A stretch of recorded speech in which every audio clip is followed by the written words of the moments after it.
Good Thursday afternoon. I'm Dr. Martha Buchanan, Senior Director and Public Health Officer here at the Knox County Health Department. April is National Minority Health Month, so our moment of gratitude today is dedicated to all our team members who are working to provide COVID-19 vaccine education and access to all community members, especially our underserved populations. And ahead of this very special holiday for so many, we also want to thank the Faith Leaders Initiative for their incredible partnership throughout the pandemic.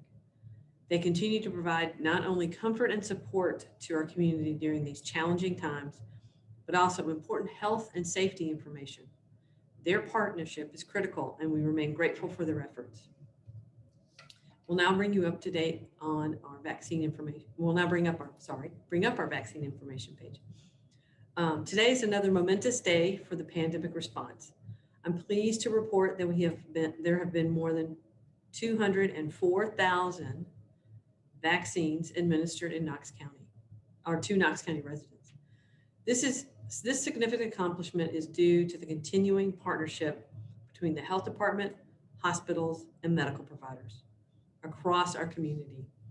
In addition, nearly 29% of Knox County residents have been given at least one dose of vaccine, giving them some level of protection against COVID-19. We still have a long way to go, but I'm pleased with the progress we've made so far. This progress is due to our strategy to encourage as many access points for vaccination as possible in our community. We continue to encourage folks to look at all the opportunities across the area, whether that's hospitals, pharmacies, health departments, or medical providers' offices. And remember, getting vaccinated not only helps protect you, but it also helps protect your loved ones and friends who may be higher risk than you are. As a reminder, our new direct scheduling process for clinics will launch on Monday. This week, we're working through the last of the names on our wait list to offer them opportunities for vaccination first before we open the new process on Monday. We continue to encourage those interested in vaccination to check vaccinefinder.org for opportunities that are outside the health department and at the health department as well. Additionally, we've rolled out a new standby process for any leftover vaccines at the end of our clinics. This feature will be on our vaccine information page, accessible at covid.knoxcountytn.gov.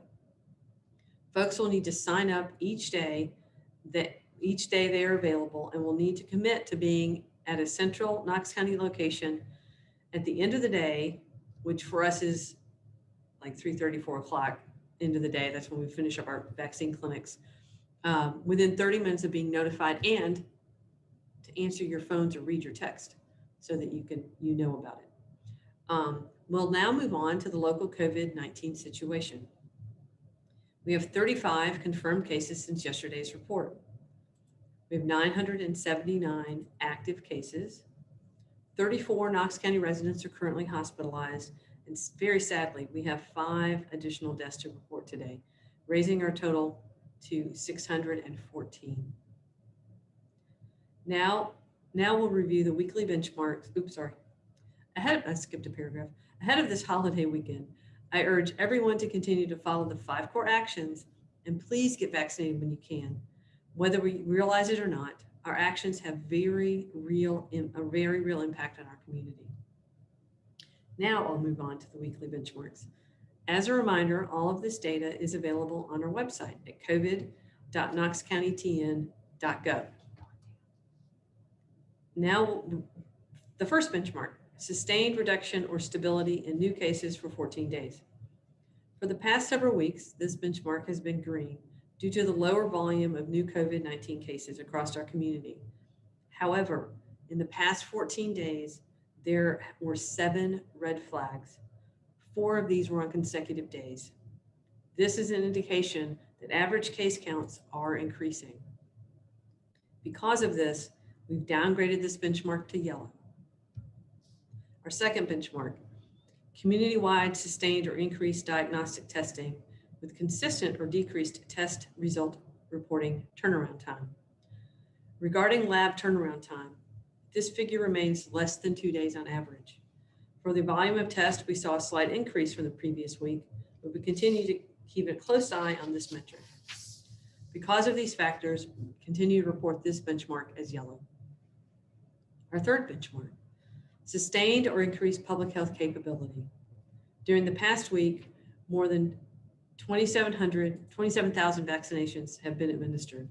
That's up from 25,000 the week prior. We continue to see an increase in the total number administered every week, which is exciting. As you can see, we are trending in the right direction. For those reasons, we are representing this benchmark as green. It's important to point out that this benchmark is designed to measure progress and improvement. I want to be very clear. This does not mean we're near herd immunity or that we can stop following the 5 core actions. Our fourth benchmark, healthcare system capabilities remain within current and forecasted surge capacity. Over the couple of weeks, we have seen the number of hospitalized COVID patients plateau, which is concerning. However, hospitals are still within their capacity. After speaking with our hospital partners, they have recommended that this benchmark continue to be represented as green. Our fifth benchmark, sustained or decreased COVID-19 related death for identified positive or probable cases. Since the beginning of March, there have been 30 deaths and an average of 1 per day. The information available leads us to represent this benchmark as yellow. Under our supplemental data section, the first chart shows new COVID cases per 100,000 population. As of yesterday, our 14 and 7-day trend lines show 11 new cases per 100,000, both of which have remained fairly constant. The second chart shows the percent positive for COVID. This data is received from the Tennessee Department of Health. The 7-day average for percent positive in Knox County is just under 10%. Before I open it up for questions, I want to take a few minutes to reflect.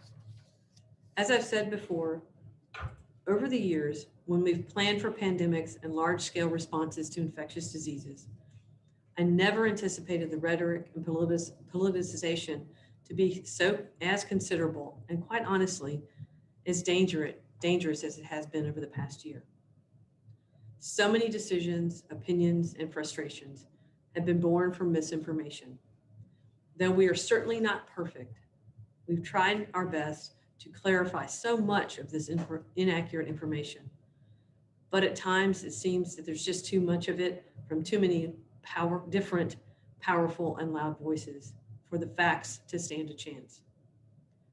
The adage that a lie can travel halfway around the world while the truth is still putting its boots on seems to have more meaning now than perhaps any other time in recent history. And while it is incredibly disheartening, we remain committed. We will continue to work every day to do what's right, to share accurate information so the public can make informed decisions, and work diligently to protect our community. So as we head into what for me is a very personal holiday and important holiday, I encourage everyone on all sides of the debate to seek first to understand, to pause before making assumptions, to show kindness to your fellow community members, and to remember there is no us and them. There is only us. Now I'll open it up for questions. All right, the media members who are on the chat, if you'll go ahead and submit your questions, and if you'll identify yourself as you do so, which agency you're with, that would be helpful. Up first from Brian Hornback, the question is it true that Dr. Pat O'Brien has resigned from the Board of Health, and what position, speciality, does his position on the board represent? According to what I've read in the paper, Dr. O'Brien did resign from the Board of Health. And so I have to remember the makeup of the Board of Health off the top of my head. I believe he is one of our physician representatives. There are 2 physician representatives on the Board of Health, and he's one of those. Those positions are nominated by the Knoxville Academy of Medicine. And so that's what I know about that. All right, from Scott with Compass Knox, how will Dr. Buchanan handle the existing public health orders? There's a few here. Okay. Will she have to issue new orders identical to the existing ones? If so, when will those orders be issued? And does she plan to alter the orders? So how? So what I know right now is that the new ordinance does not take place, not go into effect for 15 days after its passage. And somebody in the room can tell me what that date is, because I can't remember off the top of my head. And so right now I'm awaiting guidance from our law department on what needs to happen next, and understanding from the law department that the current regulations stay in place for these 15 days. I've requested a meeting and I'm waiting to hear back on that meeting with the law office.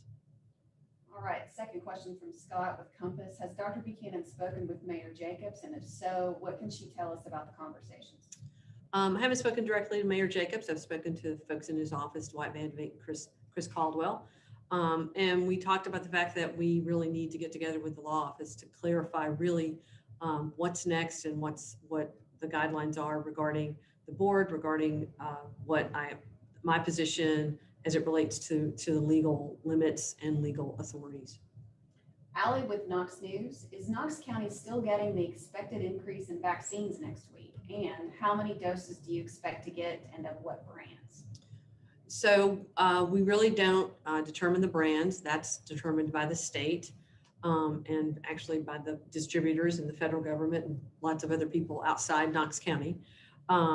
We anticipate that our supply will probably kind of level off a little bit and not be increasing as it has been. That's what we were told by the state yesterday, to anticipate that the amount of vaccine we're receiving to remain relatively flat. So maybe anticipate maybe small increases, but not increases like we've seen in the past. Because in the past we've had bigger increases. We will continue to allocate those to providers who need them. And as far as I understand, it'll be all varieties of types of or brands of vaccine. So Pfizer, Moderna, and J&J will be coming into the county, and the providers who've been activated will be requesting supply, and the state will make that final determination. All right, Annie from WBIR. Should we be concerned that new cases is at a yellow light on the benchmarks? I think it's a reminder to all of us that COVID is still very present in our community and very active in our community, and that we cannot let up our observance or following of the 5 core actions. We all of us as a community, for the health of each other, need to continue to observe and practice the 5 core actions, whether you're vaccinated or not. I'm fully vaccinated, and I observe the 5 core actions every day to reduce risk to others.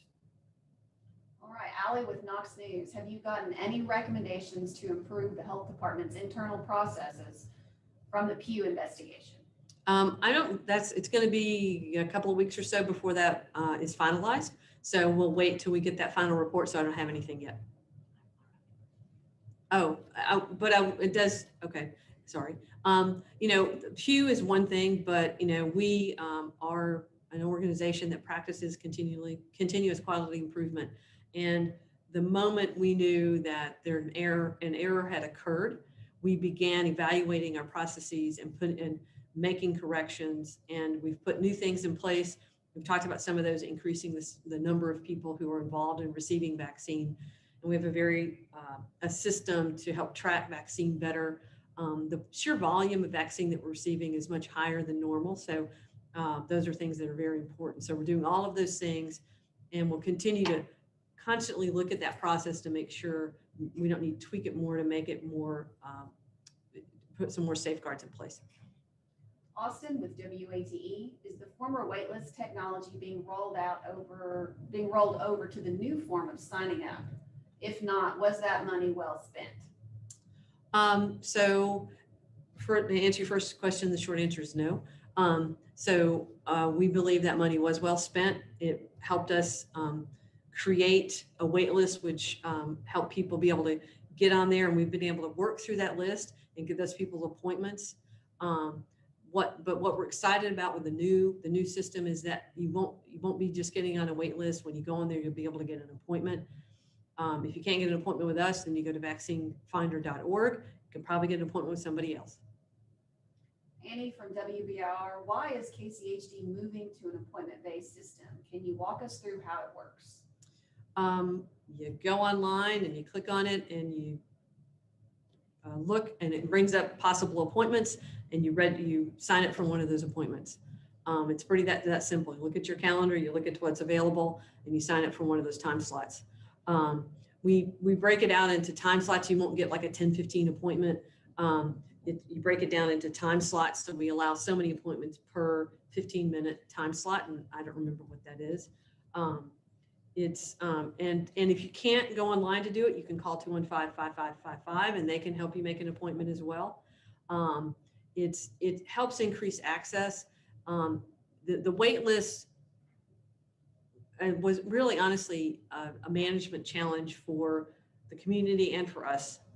People got on there and sometimes they would accidentally register themselves a couple of times, and it was a little hard maybe to take yourself off if you got another appointment somewhere else. So we spent a lot of time. I think we've said that at one point, I think I was told that we had to send about 4,000 notifications to fill like 400 slots. So that was a lot of notifications. So this way people can go in and get their own appointment.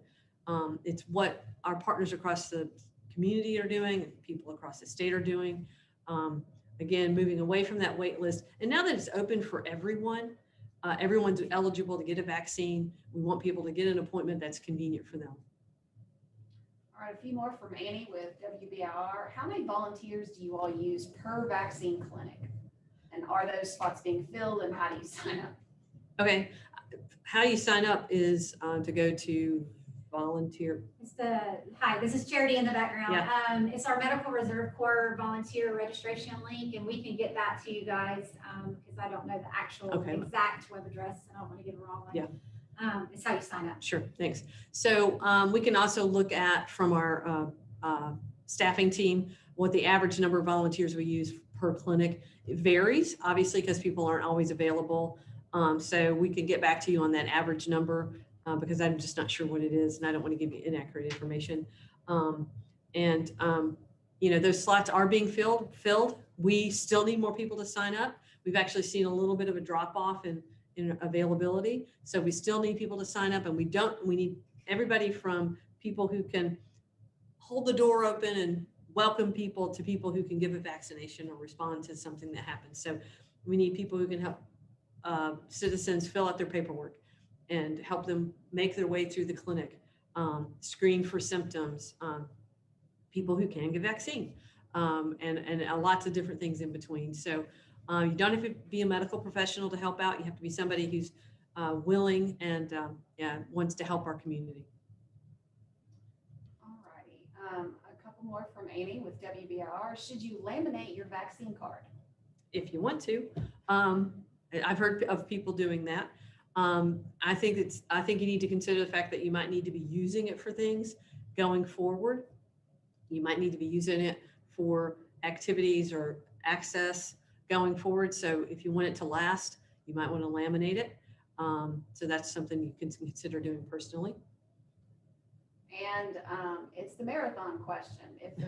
If the pandemic is a marathon, what mile would you say we are on? You know, I don't know that I can give a mile. I think that we've obviously passed the halfway point. But if we don't continue to observe the 5 core actions, we're going to have to go back up that hill. And nobody wants to run backwards in a marathon. Allie with Knox News. Are you no longer planning to continue using the waitlist technology for future vaccinations like the annual flu shot? Will you use the new system coming out on Monday instead? You know, we haven't really had to use those kind of systems for flu shots. We might, I think the registration system might be used for our school flu if we continue to do that, or if we do big clinics for flu. But we really haven't ever had to do a wait list for flu. Unfortunately, fortunately, flu vaccine is very available throughout the community. And so people don't really need a wait list to get access. You know, the reason to have a wait list is you have a limited quantity of something that a lot of people want. So then you create a wait list. And we still have a limited quantity, but everybody can have it now. So shifting to an easier, more streamlined process made sense. All right, do we have any more questions from the media? They can go ahead and submit those into the chat feature.